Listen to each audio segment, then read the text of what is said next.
Super Talk 99.7 WTN, the final hour of this Monday edition has come, and it cannot be over soon enough, especially considering the last 15 minutes of broadcast. I think 26-37 speaks for everyone in the listening audience when they say, I don't think I'm voting for any of you. That's pretty good. Why? I thought that was a great segment. Well, I mean, it was a great segment until you started randomly screaming excrement for some reason. You did that. Oh, no. I screamed. That was self-defense, pal. That was self-defense. I was pushing back. I don't know that you knew what excrement meant, but apparently you did because you gave a lovely story about the spray. I thought it could be either or. What? Things can mean two things. I don't want to talk about this anymore with you. I think you won, by the way. Woo. I don't That's way to understand. go, Brother Jackson. I don't understand how that is, but I think you won, by the way. Poop wins. I guess for nincompoops, sometimes poop wins.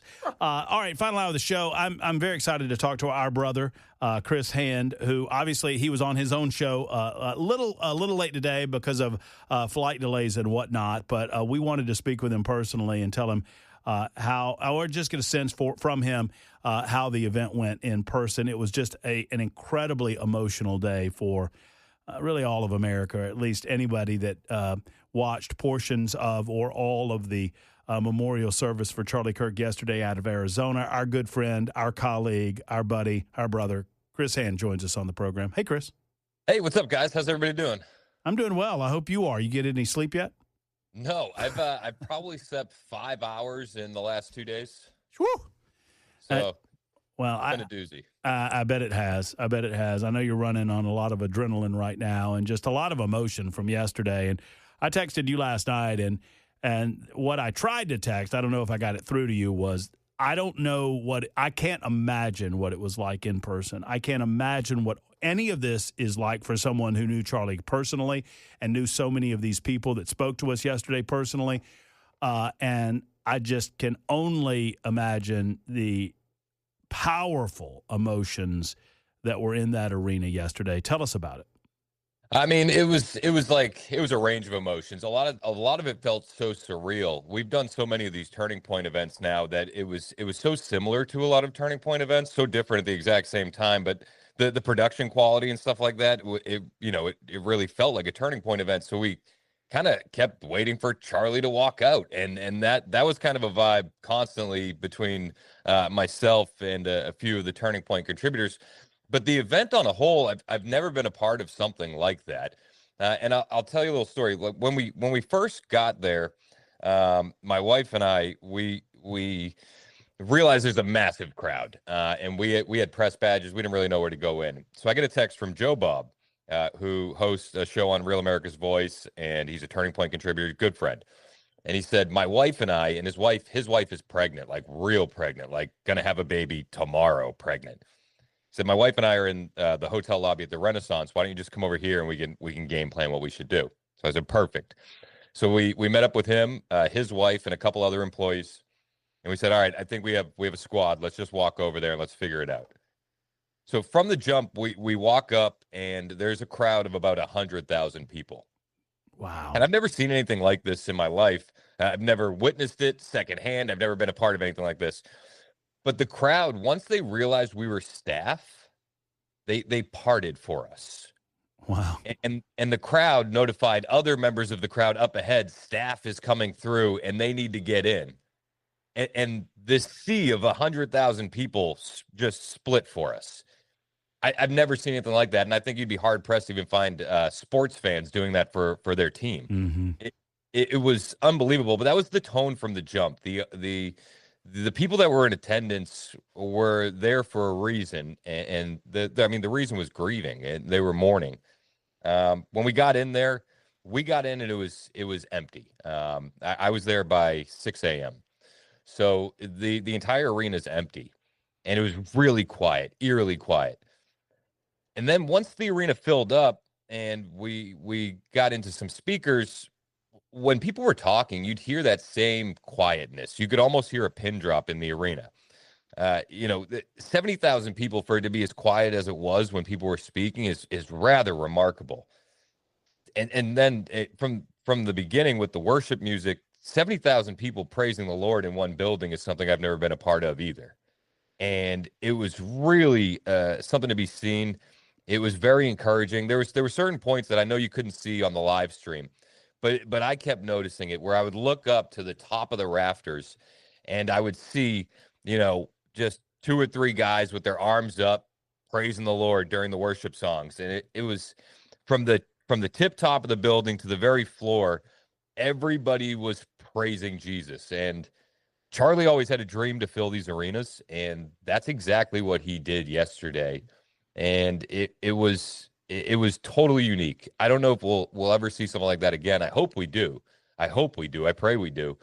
But for the people in attendance, the overflow stadium that was filled up as well, the 100 million streams that we have just off the jump, we witnessed the single biggest proclamation of Jesus in the history of the world. Yeah, I mean, I thought, and Erica and I talked about this yesterday, that I said, we've not seen any religious experience like this since maybe, I know Billy Graham had some pretty big stadium events, but you would have to probably go back to a Billy Graham style evangelical crusade to say that you see this many people in that large of a space, all unified in their love of Jesus. I mean, it's just amazing to watch from home. Yeah, Billy Graham put up some numbers. I think it was like 45,000 at Dodger Stadium.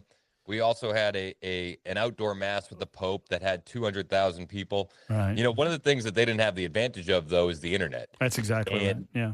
And with the internet, to be able to spread this to all the corners of the globe is something completely unique. And we're just scratching the surface of the numbers on the internet, because this is going to live on forever. And if you were to calculate the clips, the reels, the TikToks, and the shorts in conjunction with guys like you and me talking about it and playing clips, this is going to reach billions of views. There's no way it doesn't. Right. No, and it feels like it all built, and I want to talk about Trump for a moment, but it all built to that moment. That was just an incredible show of Christ-like love from Erica Kirk. And I get choked up even bringing it up to you. Every time I've seen it, I've cried. Every time I think about it, I want to cry, because the unimaginable godly spirit that led her to that moment it's just overwhelming. Yeah, I mean, we knew she was strong. We saw that in her address on Friday night, 2 days after the assassination. I don't think any of us knew that she was that strong. And when I see that example of strength, Christ-like strength, I realize I'm not half as strong as that, because I still hold a lot of anger, and me too. I'm not ready to forgive. But I feel like, now it's like Charlie set the example, and Erica's going to continue that example. And I guess that's what we need to do. But I will say, forgiveness doesn't mean absence of justice. Well, that's right. And obviously, I mean, and it's funny because I was talking to Jason Whitlock earlier. I had him on the show. And by the way, Jason says that he's sorry that I grabbed him first. He was like, "Tell Hand I'm sorry." I was like, he'll get it. He'll understand. But we were talking with Whitlock about, because of his comments about Christian nationalism and how we need to bring that back into the public square and whatnot. And we were talking about her ability to forgive. And I think he said this off air. I don't know if he said it on air. He was like, "Well, listen, you and I need to bring the justice. She can bring the forgiveness for now, and we'll try to catch up with her later." I'm like, "Amen, brother. I'm right there with you." That's how I feel. Yeah. And then Trump brought in, we were talking about this earlier too. I mean, Trump brought a different feel to it. His was more of a celebration of life. I didn't mind it. Some people felt like it was too much like a political rally. What were your thoughts on that? So, I mean, given how the other speeches went, where they were very concise, very on Charlie, it did feel off. I wouldn't say it was his best speech. I will say that and this is just me knowing a little inside baseball, there was a lot of internal discussions on how to handle that. Do you have Trump go on and then potentially have people leave because he goes on for an hour because Trump can't stay on script for 10 minutes, and he's never known a 10-minute speech in his life. Right. Um, do you like, does Trump close? Does Erica close? Was a lot of internal conversations. Personally, I think he should have done 15, 20 minutes left, let Erica come on stage, and it should have been completely in reverse where Trump came out to comfort Erica and not the other way around. You know, hindsight's 2020. There could have been other things going on at the exact same time that we don't know about that could have changed things. Maybe Erica was a bit more upset backstage, or maybe she said, no, I'm ready. I can do it now. Maybe it was a game time decision. I'm not privy to that information, but I do know that the discussions were going back and forth for quite a while on how it was going to be carried out. I mean, either way, I think it was just such a wonderful moment for America, for the world. It is one of those moments in time where I'm standing in my living room and I don't feel like I'll ever forget where I was when I'm watching some of this. Because when I was watching Erica Kirk, Chris, and I'm not trying to make more, you know me, right? I'm the ultimate contrarian, but I'm like, in the absence of Charlie on this earth, we are seeing someone who has been called to action more so than she's already been called. Yeah. And she is answering that call in real time. And I'm like, this is the beginning of something. I don't know where this is about to go, but it feels like this is trampolining Turning Point and Erica and potentially the United States of America in a new direction. And I'm very excited to see where that goes. Well, I mean, have we ever seen an entire cabinet of the United States, up to and including the president, get on a stage and proclaim Jesus Christ before? I don't think so. Not It's for a never long happened in time. my Not for a long lifetime. time. Not for a long time. It's an unbelievable moment. Rubio, I thought Rubio did a fantastic job. I thought RFK, I think it hit him the hardest. Again, this is not stuff that you really saw on camera during the live stream, but he was broken up quite a bit during the speeches, and I think it's just because the heaviness of the assassination of Charlie, then couple that with his father and his uncle. But I will say this, an understated speech was one Mikey McCoy. Mikey McCoy was Charlie Kirk's chief of staff. Yes. And this is a young man. He's 23, 24. Didn't go to college, jumped out of high school and went and worked for Charlie.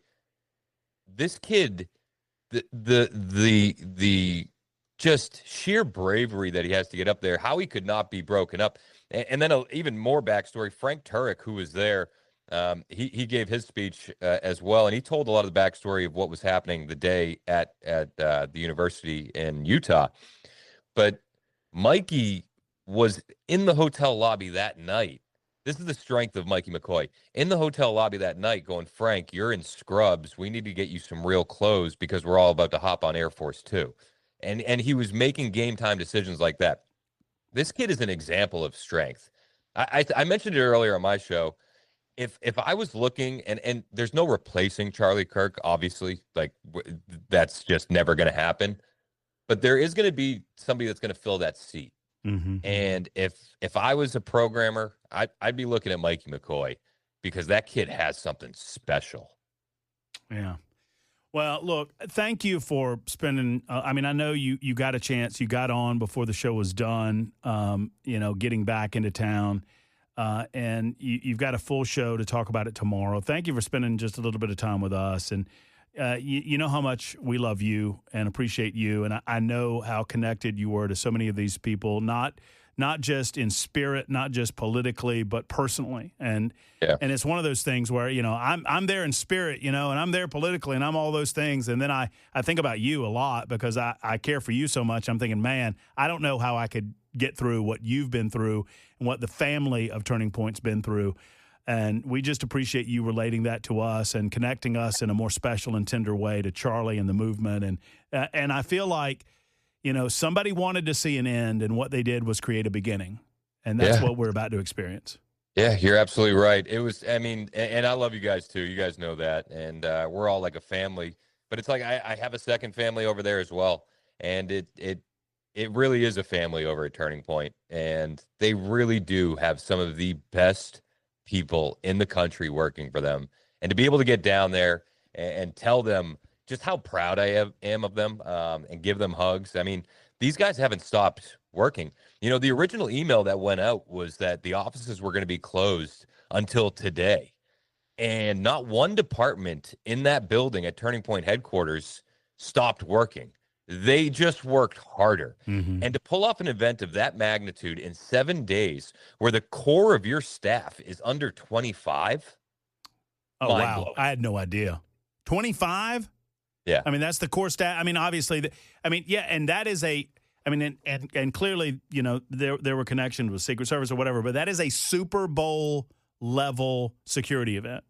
Yeah. That is the highest level security event you can imagine, and it's pulled off in the span of 7 days by grieving people, by people who are still suffering because of the loss of their friend. It's amazing.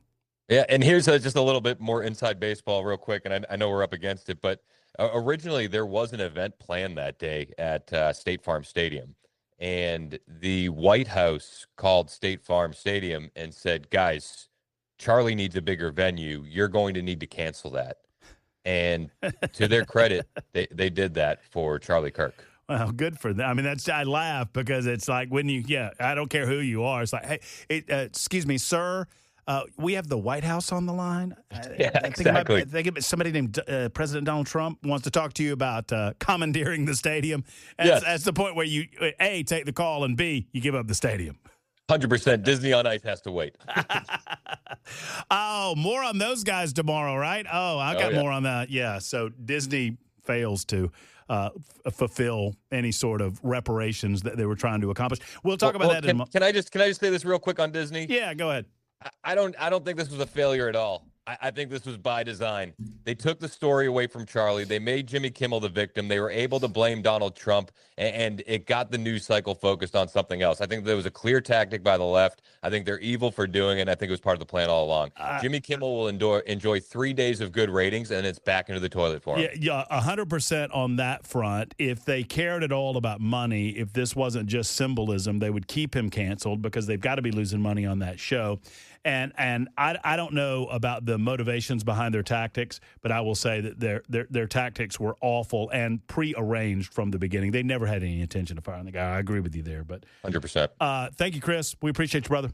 Love you guys. Talk to you soon. All right, man. Get some rest. There's Chris Hand, Super Talk 99.7 WTN, 24 after the hour. Finish up after this. Super Talk 99.7 WTN, Matt Murphy. And you. It is 6:36. Happy to have you with us on board for the final few minutes of the radio show. Jump online. I mean, we've had a precious few telephone calls today, but we've been open all day. 615-737-9986. That happens on a Monday from time to time. But look who's here. We can depend on Mike and Old Hickory, huh? Hey, Mike. You can depend on me all the time. What's up?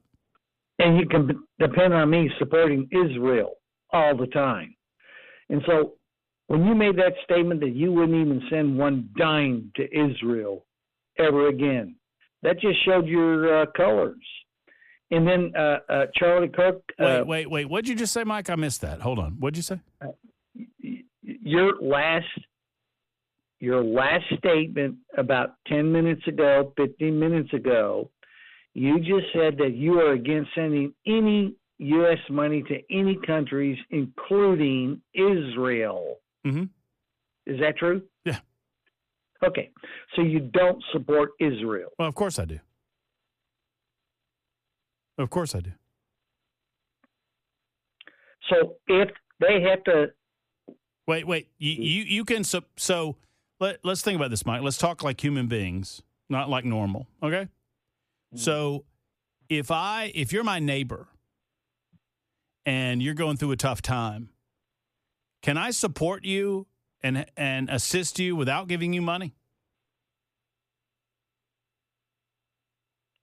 What does it take to defend against missiles and rockets fired against you? Well, don't believe me. You heard, I mean, Sapicki was on, no bigger supporter in Tennessee of Israel than Sapicki. Sapicki said that Netanyahu said he didn't need money or military aid. No, he did not say that. That's exactly what he said, Mike. I was sitting here when he said it. Matt, Mike, I was sitting. Mike, why are you lying? I was sitting here when Sapicki said that's what Netanyahu told him. you said that you would never, ever send money to any of our allies ever again, including Israel. No, I didn't. No, I didn't. I said that while our nation is overspending by trillions of dollars and considering the issues that we have here at home with the amount of money that we are overspending, we need to stop sending money to foreign nations, deal with our own issues. I never said that there would not come a time in the future where we would not reach out a financial hand of support to other nations who were in need. I never said that. But in the meantime, right now, because we are such in debt, let's not support Israel, not send them another dime. But in your arena of radio, TV, and everything, Jimmy Kimmel can now get back on the air and espouse his anti-Israel, anti-Christian. I don't have anything to do with that. That's ABC's decision, and they'll fail as a result. I mean, Disney. No, they won't. Disney and ABC. No, they won't. No, they won't, because he's back on the air. I mean, I can hang, Mike. I can hang up on you, and you can talk to yourself, or you can choose to talk to me, and you can remain on the line. Well, when you look out there in Arizona, the support for Christianity and Judaism, Matt, and if you say that, you know what, because we've got a fiscal problem, then we need to just pull back the money on Israel and not support them. That's what you said. Israel has stated that they don't need our financial support, Mike. Netanyahu, do you think Netanyahu came to this country for the last 2 years and said, I don't need your support? So it's just all about money for him? No, it's not. It's about America. No. It's about America backing them up. And America prevents some of the bigger actors in that region from participating in the conflict that Israel is doing very well solving on their own. They don't need us militarily, and they don't need us monetarily. They need our backing and our support that they get to continue to exist, and we're providing them that capably, ably. And you are now saying that you're against that because we are supporting. No, Mike, you don't have the ability to hear what I'm saying because I've said it 3 times now and you don't seem to get it. Apparently, you don't support Israel, even though you just admitted that the U.S. is supporting Israel. No, what? And therefore, that's how we're defeating Hamas. Mike, Hamas is asking for a 60-day. Mike, please give us a 60-day moratorium. Mike, and they're asking Trump. Mike, who are they asking? They're not asking Israel. Mike, they're asking Trump. Mike, Hamas is asking Trump. Not Israel. Mike. And you know what Trump's going to say? I'm going to cut you off. You're either going to shut up or I'm going to hang up on you. Okay? Mike, in the future, you have to engage by listening to what I say and not what you decide you want me to say. Otherwise, there's no point in me. I'm just being honest with you. I'm being very sincere with you. I try to engage with you. I like you.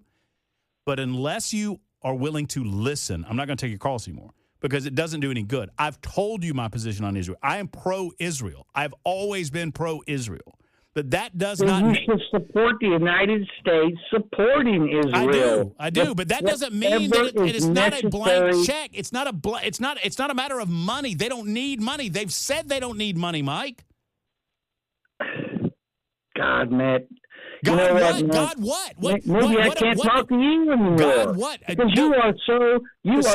Excuse me. What? Excuse me.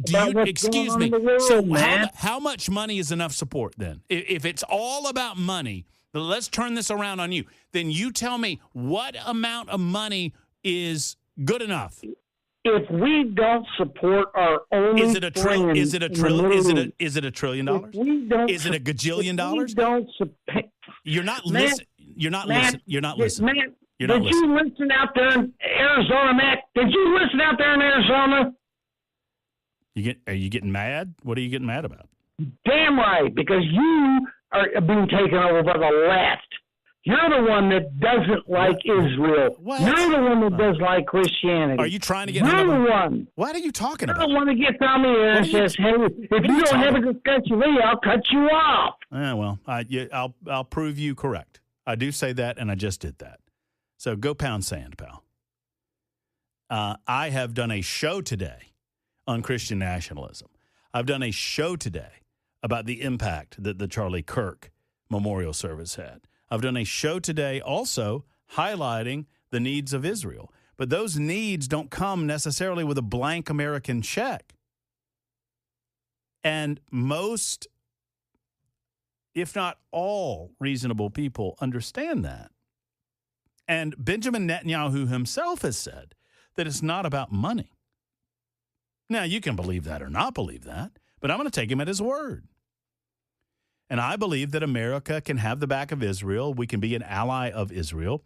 We can share information. We can share technologies. We can share even a certain level of military aid in terms of arms and whatnot without needing to open up a blank check and spending money that we don't already have. We don't have that money to spend.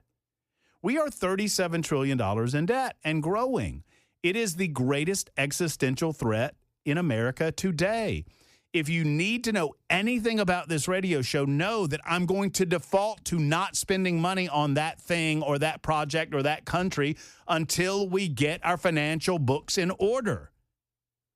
We will cease to exist. We will corrupt from within. Socialism will win. The way that this works, for those of you that don't understand it, like Mike, if we continue to overspend, the government will collapse from within, and socialism will blame the free markets for the collapse. Socialists will blame the capitalists. They will convince the poorest among us that the capitalist failed us when it's truly the overspending of the government that failed us.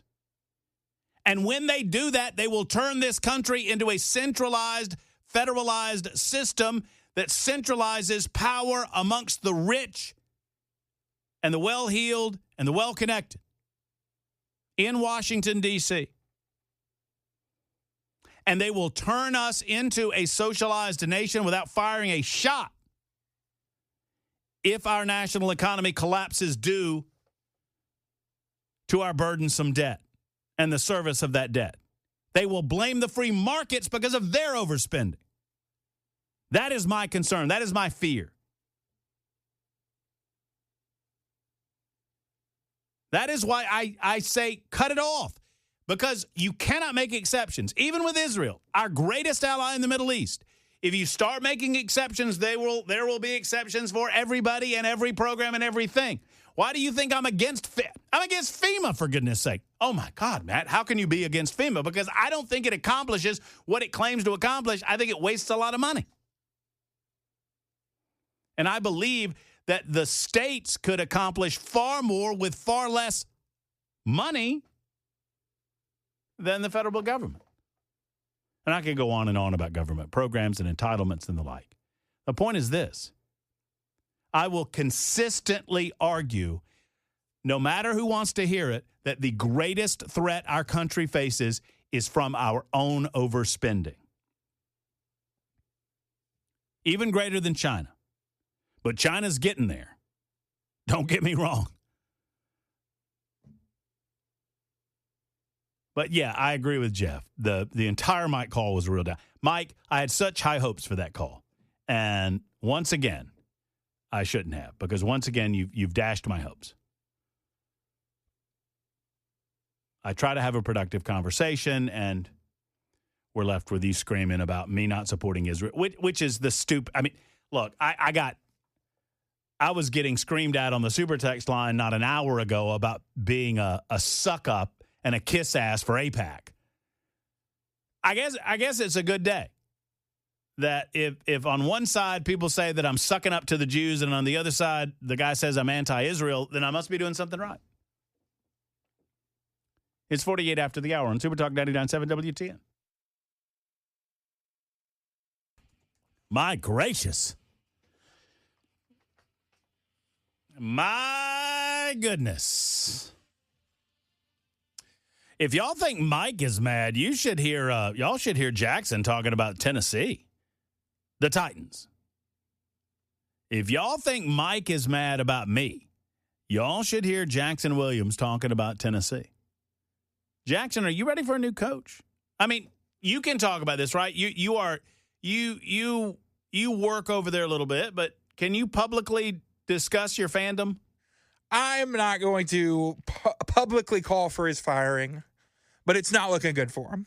Well, right, and it's not, as you and I were talking about during the break, it's not, I think most Titans fans, and I've been here since 21, but I've been a Titans fan. I said my allegiance is with the Tennessee Titans as soon as I move into Nashville, Tennessee. I've never lived in an NFL town.